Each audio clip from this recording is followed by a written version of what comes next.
N'hésitez pas à soutenir la chaîne via Tipeee.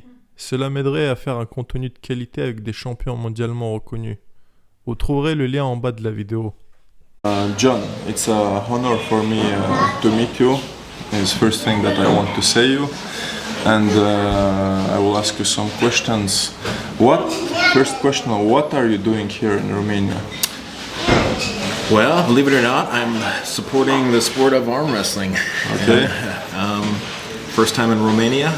Got an invitation a few weeks ago to be a part of their national organization, and I'm honored and blessed to be here. It's my first time, and Okay. it's an honor, and it's been a fantastic experience. How do you feel physically, mentally? What are your feelings? Yeah, I don't. If you're asking me if I'm in arm wrestling anymore, if I'm competitively, mentally, and physically at the top of my game, I haven't been really arm wrestling now since I decided to quit in 2015. I occasionally arm wrestle here and there, but nothing on a consistent basis. So I'm pretty much still staying to my retirement. I've been asked to come out of retirement a couple years ago by the PAL group, and I agreed to it. And then COVID hit, and so it kind of distracted me from what I thought maybe I could make a comeback. But years have passed, and I'm still in a retired state. What is your analysis of the fight between Devon Larratt and Michael Todd? What was my opinion on it? Yeah. Well, I probably would have bet my money on Michael just because of their history, and Michael just seemed to be getting stronger and stronger from what I saw on the internet. Devon was kind of hidden away, and I didn't see a lot of his training, and I didn't realize he was going to be as huge as he turned out to be. Yeah, everyone was surprised. But I've pulled Devon when he's peak performance Devon like that, and he's a boatload, and he did exactly the right things that he needed to do. He strengthened his hand, and that's kind of really what you need to do with against Michael Todd. You just have to get that hand control back because he's got such good pronation and good back pressure. And Devon figured out the position to be in to basically keep that cup strong and keep Todd's hand turned up. And Todd's kind of a normal. He's obviously super strong, but he becomes a normal dude if you can control that pronation. What do you think of the current development of arm wrestling? The current what? Development of arm wrestling. Well, I think the landscape has definitely changed because of the internet. And, I know the internet's been around for a while, but it just seems to keep getting bigger and bigger and bigger because of the accessibility of fans to be able to see and click on YouTube and watch. Everybody's got a YouTube channel now. Everybody's got an Instagram page, and I think it's generating a lot more excitement in the younger arm wrestlers. And I think just because of that, arm wrestling maybe does have a future. People like Devon Larratt, Larry Wills doing a really great job. And that's the other part of it. We're getting we're crossing over to other popular athletes like Gigi Mufu and Larry Wills.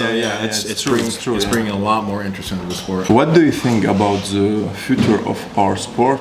I'm talking about conflict between PAL, between WAF. Well, everybody wants to have control, I guess, so that's just natural. I would hope that they would understand that just all of their efforts together are going to benefit everybody, and their benefits will, strengthen the other leagues. But sometimes it's really tough, and they get jealous, and But hopefully we'll be able to get through that, and it's a shame, especially as arm wrestling fans, when two sides like that promote their best arm wrestlers. Arm wrestling fans want to see the outcome of matches like that, and that becomes difficult. But I understand why they want to protect their investments and their athletes, but or promote it in such a way that it is beneficial to both sides. What do you think about the level of the athletes today? Well, with numbers, there's definitely a lot more depth in the sport.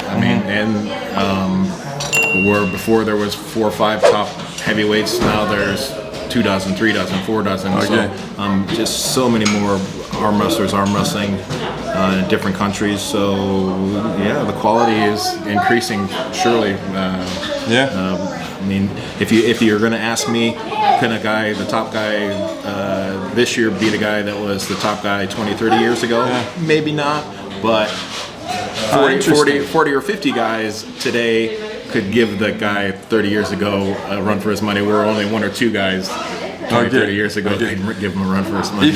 If we take top 3 from the past, I mean old school arm wrestling and the current arm wrestlers, what do you think? Who will be stronger? I think it'd be interesting. I think genetically, the monster that we had 30 years ago is in Cleve Dean. Such a huge guy, 22-inch forearms, a monstrous hand. I think people underestimate the ability of genetics and how strong that man was. And 20, 30 years ago, you got guys like Richard Lupkus, who is formidable. I mean, still getting close. I don't know if he's 60 yet, but he's getting close. So there were guys back in the past that would give the guys today a good run for their money. So, who is actual strongest arm wrestler for you, in your opinion? For me, because of normally my strengths, the guys that would give me the hardest match were the posting top rollers, the explosive guys, Arsen Aleyev, Travis Bagent, just because I had to really commit to try to pull them inside to try to top roll them. But of course, the heavyweights of today are almost unmovable. So I don't know, If you can give, in your opinion, top 1, who it will be? Top 1 right now, just from what I witnessed, I'm going to have to say Devin Lorette. I mean, I think he's big enough. I know everybody would probably bet on Levon, but Levon, I think, hasn't really proven himself to me that he's got great strength. He's very hard to deal with for most people because of his size, but Vitaly and Devin both possess the size to be able to reel that in and to negate that. And I know Devin is extremely strong, so if he can get that hand strong enough to be able to control what he's pulling against, he may be the best right now. So Levan against Devon, it can be. That's the match that everybody wants to see right now. It can be interesting. He's got to get through Dave Chafee, and Dave Chafee's no walk in the park. So. Okay, we will see. We'll see what happens. We'll see. John, thank you for your time. Hi, je suis avec John aujourd'hui. Il va nous expliquer un petit peu toutes les techniques du bras de fer. On va commencer par le top roll. You will start to talk about the top roll. Okay. So hand strength is very important. So, but hand strength is not squeezing hand strength; it's cupping hand strength. That's why everybody uses the rolling thunder type things, because first part of a great top roll is to have the hand and wrist with good cupping strength to keep your opponent from pronating on you. Once you've established that, then you've got free reign to pronate through their hand, and that's accomplished through the meaty part of your thumb doing like a reverse curl and driving down with your thumb to pry their fingers open.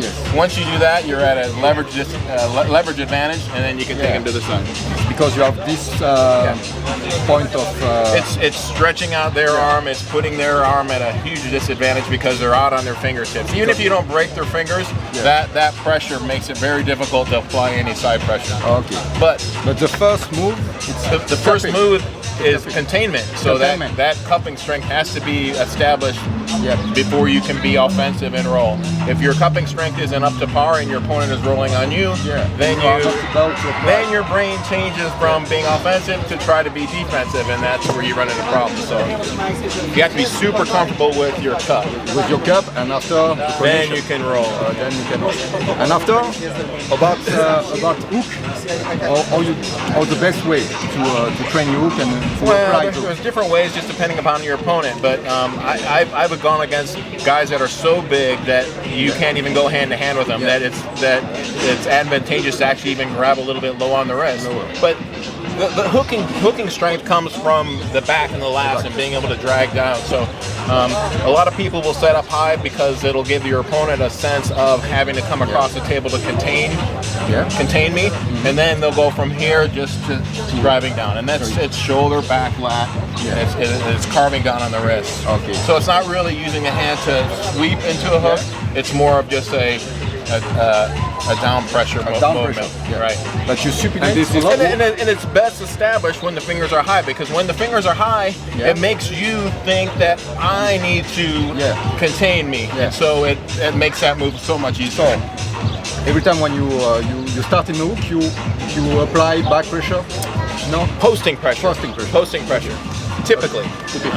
Unless somebody is just trying to top roll you, where you can't, and they're taller than you, where you can't match that upward pressure. But if they're that much taller, then sometimes the key is just to grab them low on the wrist, and there's your cupping strength. It has to be there. But once it gets about to there, then it's got to be downward pressure on that long arm. And how you manage when someone is so strong on rising like this to be able to hook. Play to hook. Yeah. Well, you need to drive them down at an angle. But your hands, you put it down, or sometimes you have to. Sometimes you have to. Sometimes it's beneficial because you're going wrist to wrist anyway. So it doesn't matter if you're hand to hand with them. If you're lower on the wrist already, you're still going to end up being in that same position wrist to wrist. So and it negates a lot of that manipulation that a high top roller will have.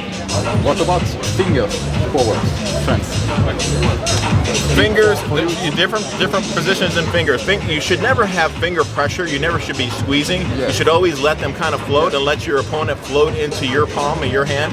If I'm attacking your hand and wrist and you're tight on my hand, it's way easier to rip your hand open if you're crunched high. If you let it float and I'm rolling, all I do is roll in the palm of your hand. I mean, so it's got to be a strong cup, but it's also got to be not a grippy. John, so in France, in July, end of July, we will have French nationals. Okay. So can you say one word for us to support? Because here you have an organizer. Can you add some words? Bon chance for the French National Championships coming up in July.